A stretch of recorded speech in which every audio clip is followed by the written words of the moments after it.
mwiriwe neza. Amazina yanjye nitwa Inkuru Innocent. Umwana wavutse ndi imfura ariko twavukanye turi abana batatu. Mu bana batatu dusigara turi babiri. Umwe aza kwitaba Imana ariko papa we yari yarapfuye before nyuma yaho ya jenoside gato.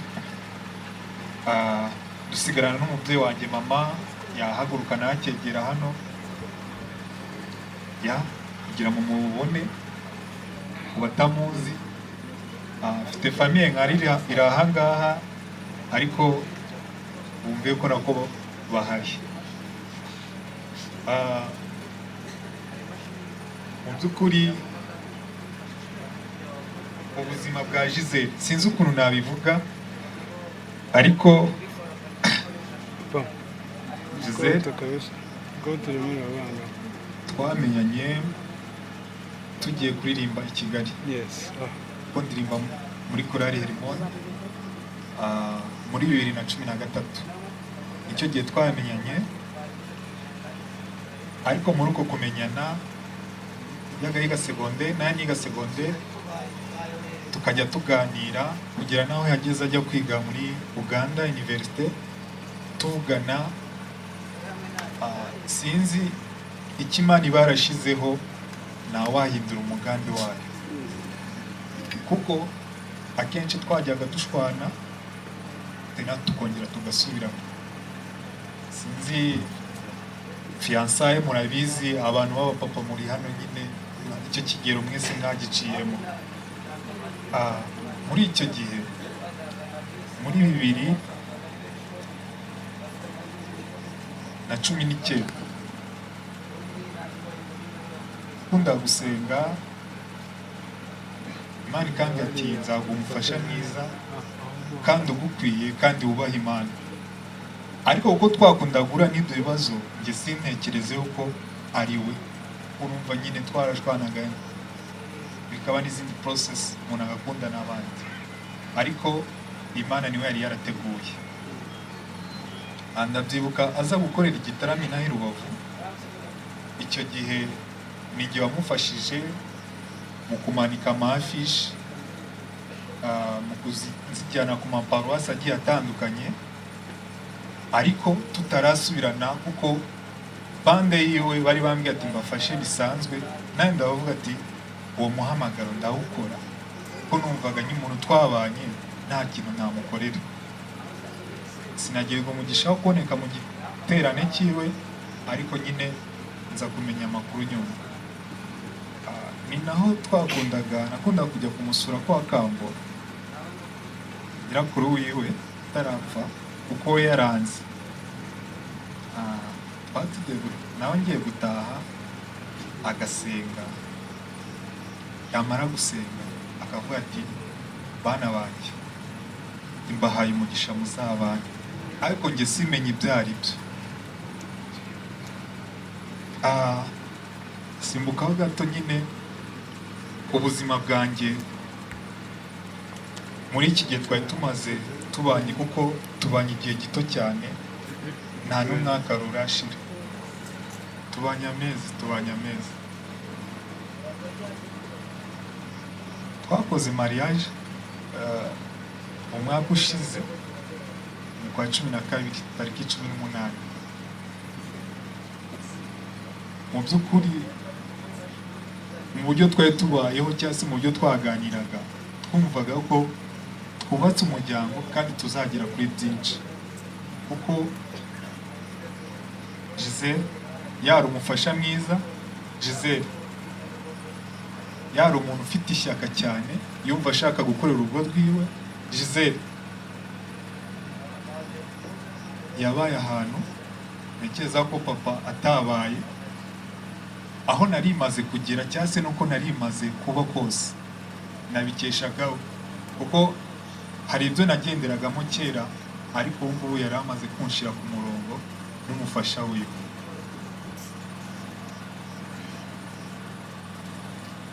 Giselle yari umunyamurava. Twari dufite projet nyinshi papa arabyibuka, yari afite yigeze agira urugendo muri iyi minsi ajya Tanzania, ariko nkahubwira ati ese kutwite ntabwo byakugira ikibazo, ariko bitewe n'uko hari icyo yashakaga ku buzima bwa famiye, aravuga ati hoya ndihangana njyeyo. Arihangana aragenda, tuza kumubona nyine haciyemo nk'ibyumweru bibiri. Nyuma yaho n'ibindi byumweru, ko twari dufite gahunda yo kubyara mu kwa 10 tariki 5, ariko urumva tubyaraho mbere y'ukwezi amezi 2.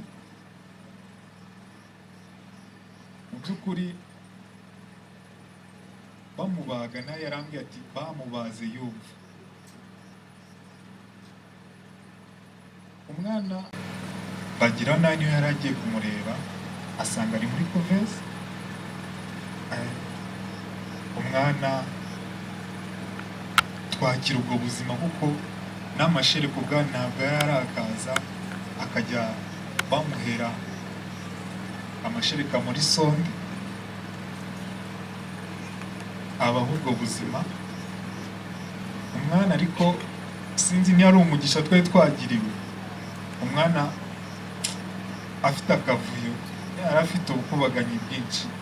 Ntabwo twatinze muri kuveze, twamazemo nk'ibyumweru 2 badukuramo, kuko twararaga twicaye hamwe nawe, tukirirwa twicaye. Ni ukuvuga ntabwo twahundaga ngo tugire ijisho gutya, kuko bamushyiragamo sonde akayikuramo, bamushyiramo bomboni zongera imyuka akabikuramo, kugira nyine tutatakaza umwana, kuko hari abana benshi bagiye batakaza ubuzima hariya bitewe n'ababyeyi babo kutabitaho, kuko twavuye mu bitaro hamaze gupfa abana 5 bitewe n'ikibazo cyo kutabakurikirana bari mu makuvezi, ariko twe tugirirwa umugisha.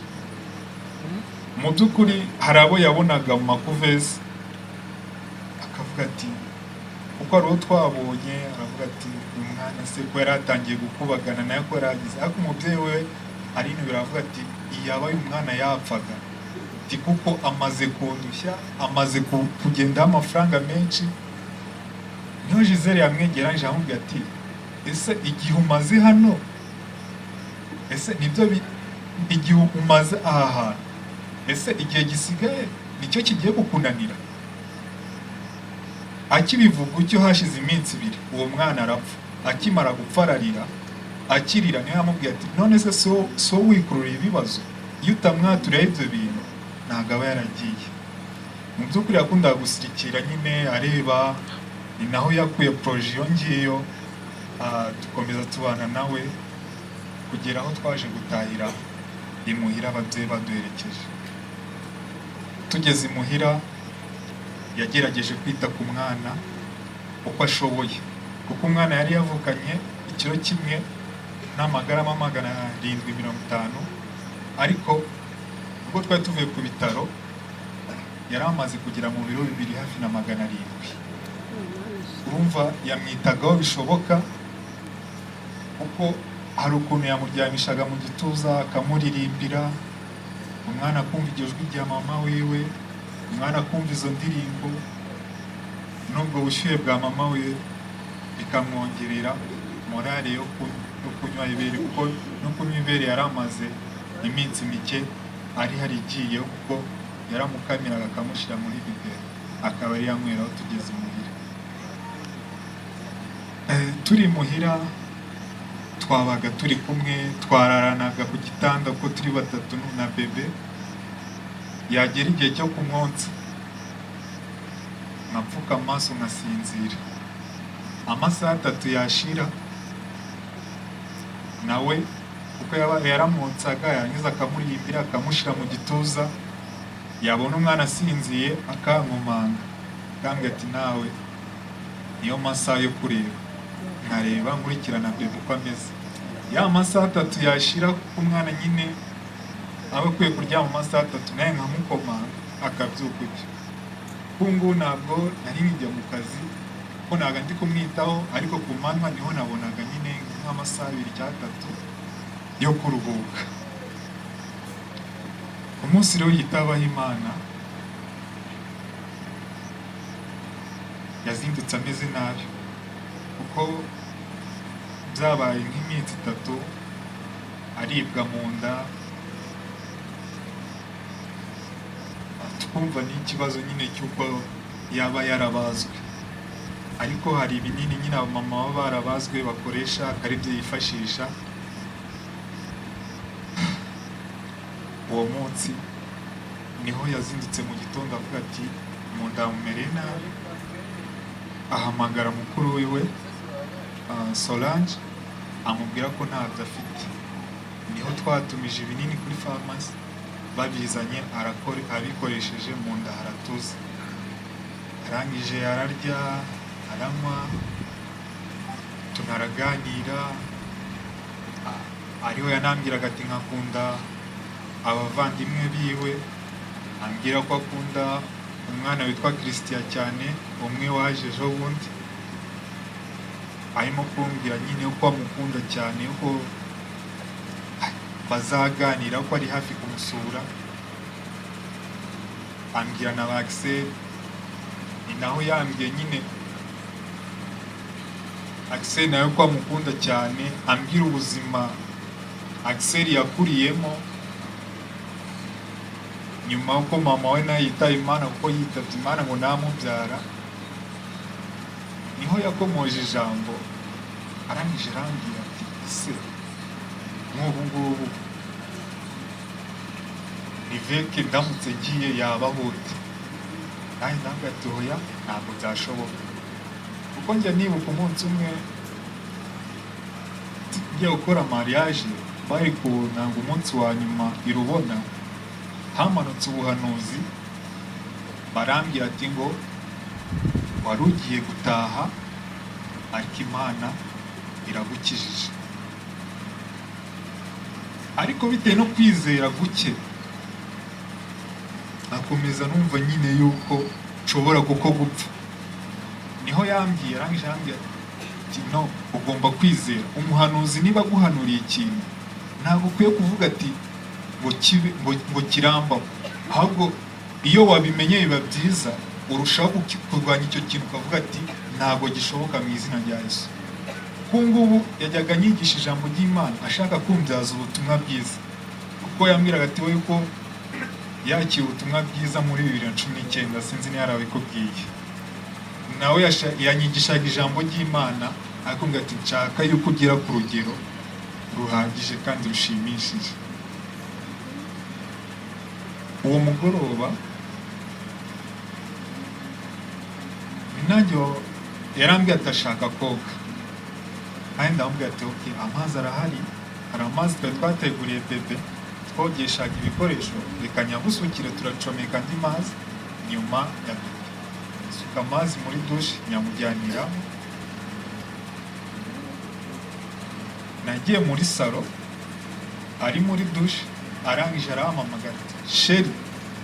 Mu kumpamagara icyo navuye muri salo niruka musanga asutamye, naramufashe mu biganza byanjye mwegamiza hasi muri dushe, aricara. Niho nahamagaye yamuhekesheje umwana kugira abasirikira aho ngaho muri salo. Namuhamagara navuga ati ihangane ufate ku maguru nanjye fate mu gihimba tumujyane ku buriri. Tumujyanayo, niho abavandimwe bahageze baradufasha, n'imodoka irahagera, tumugejeje kwa muganga baratubwira ati byarangiye. By'ukuri kubyakira byaragoranye, biratugora, ariko ntekereza ko ikintu cyose kiba kiri mu mugambi w'Imana. Ni naho ntekereza yuko kuba n'umwana yaraje mbere byari ngombwa ko bajyana bombi, ariko Imana ikora ibyo ishatse kandi bikora mu gihe cyayo yateguye. Icyo nakwifuriza Giselle ni ukugira iruhuko ridashira, kandi yizera ko ari iburyo bwa data ari mu ijuru. Imana imwakire neza. Murakoze.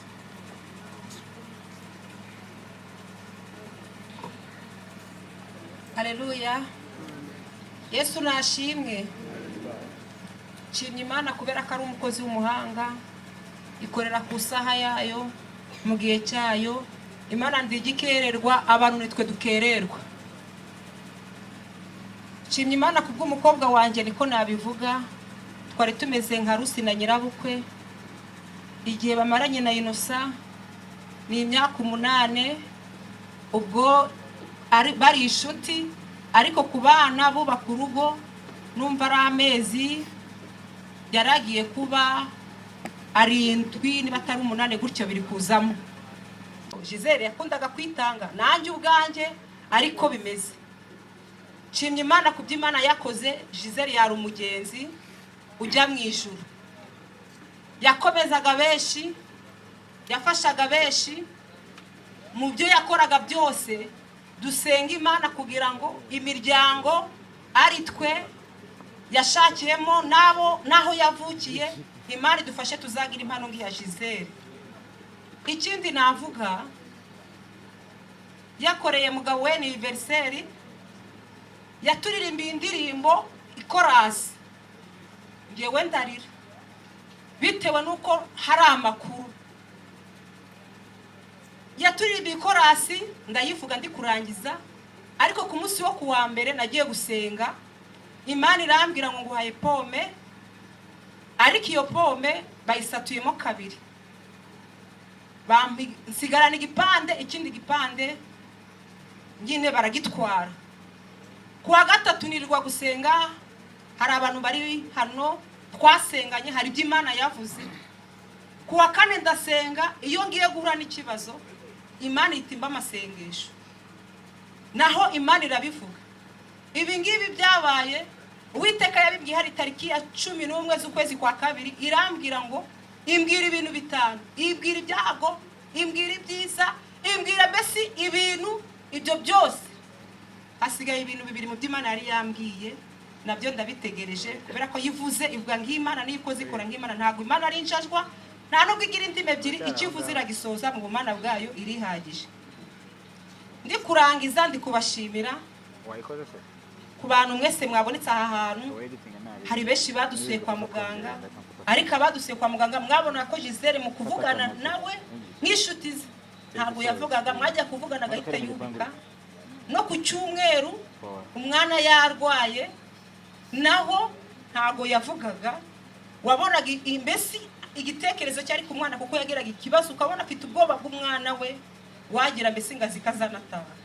Ariko nshimye Imana kuko yo irabizi, igiturerera, igikora ibidasanzwe kugira ngo tumenye ko ari Imana ishobora byose, itagivogerwa mu mirimo yayo. Tariki 5 z'ukwa 6 yakoreye mugabo we anniversaire, natwe aradutungura nga saa 11 abari yatubwira. Yaturirimbiye indirimbo y'ikorasi iri kuvuga ngo ninde wavuguruza imigambi yawe Mana, ninde wahinyura ibyo wavuze, yuvuze yego, nawavuga hoya, wavuze hoya, nawavuga yego. Turarira abari bahari. Ubwo rero hari impamvu Imana yavuze ngo yego Giselle ngwino, yarabikoze mu mana bwayo. Nubwo tubabaye ariko ijuru ryo ririshimye. Murakoze. Numva ari byo numvaga shaka kubabwira kubera ko kumurwaza wumvaga afite ibintu mbesi imishinga ikomeye cyane kandi yerekeye mu byo gukorera Imana. Murakoze, Imana ibahereze umugisha.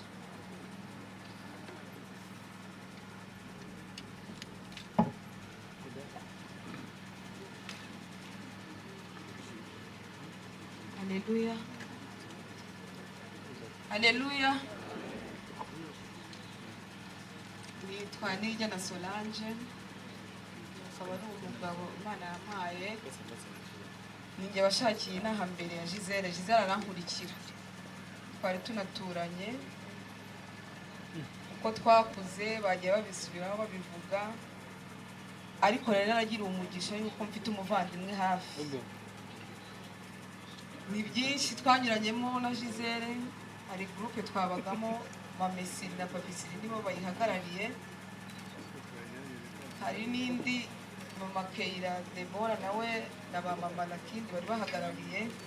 Ubuzima Giselle yabayemo bwo gutwita nibwo ngende bwibandaho cyane, kuko bimukiye inaha agifite akada gatoya, ariko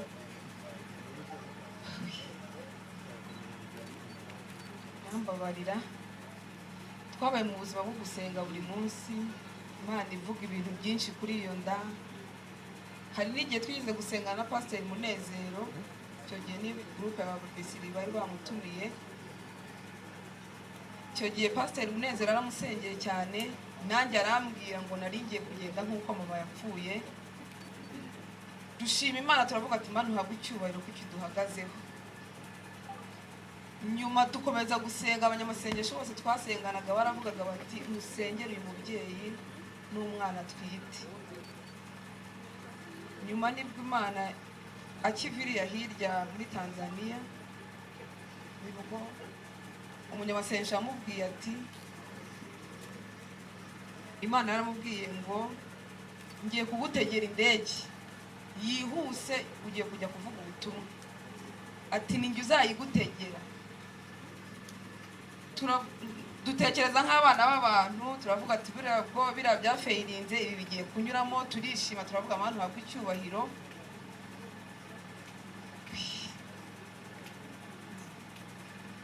Ariko indege yariye. Kanihute, kwa gatandatu nibwo namusuye, turicara muri chambre turi gushima Imana ko Imana yaduhaye guheka no konsa abana bivuye mu bushake bwayo, nayo bivuye no mu mbaraga z'amasengesho, kuko iyi Mana twarayisenze kandi ihemba neza, ni inshuti nziza. Burara twabwirirwa n'Imana, kandi byose bikorana urukundo.